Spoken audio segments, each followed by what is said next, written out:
I just woke up, kagigising ko lang. Sinundo ako nung kaibigan ko, si Bernard.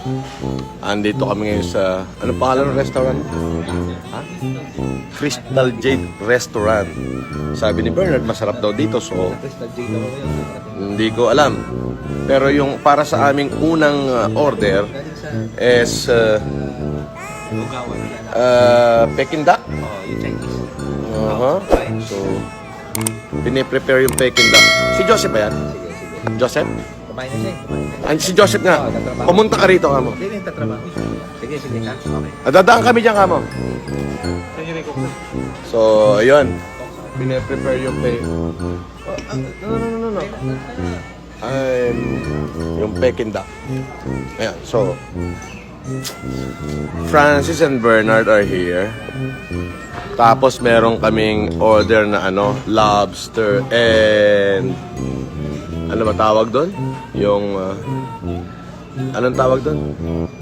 Alupian dagat. Alupian dagat daw. Sea mantis. Yung malakas manuntok ng alupihan. So eto na yung aming Peking duck. So, subukan ko lang kung masarap.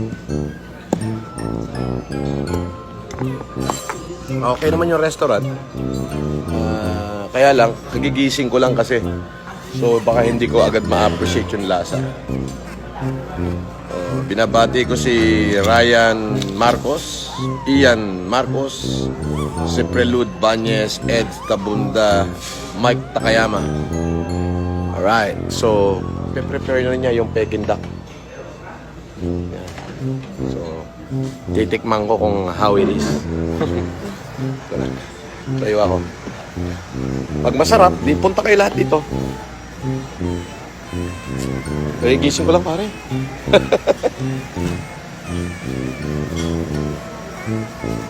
So, two-way to, di ba? Two-way.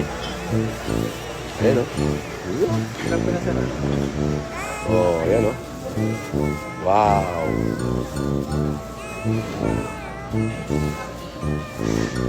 Nakita mo?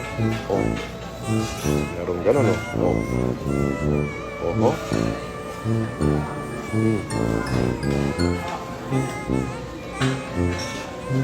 Mukhang masarap naman. Ito yung aming sabaw. Ayan. Nasa loob ng buko. So, ayan. Ayan sabaw. Ayan, titikman ko ha.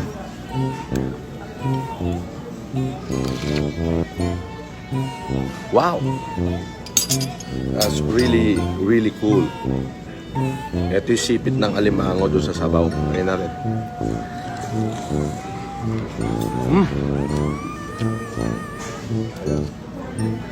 Ibang klase.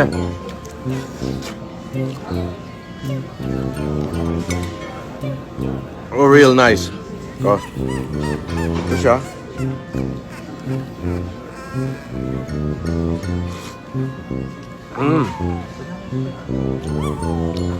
Ayan. So, dito kami sa restaurant. Bagong gising, so hindi ko ma-appreciate yung lasa eh. Pero masarap siya. Kasi mahilig ako. Usually, pagkagigising ko lang, magkakape lang ako. Binabati ko si Efren ha. Nakita mo yung soup. Nasa loob ng buko. Yung soup.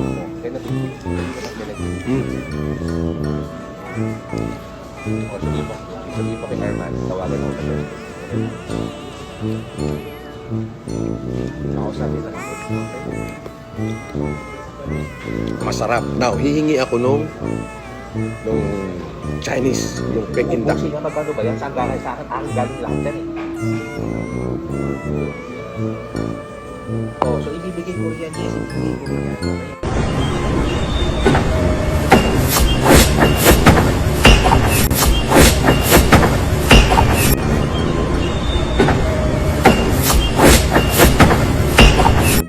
You are not Marcos! Scammer! Ako ay ex-convict, convicted criminal at scammer.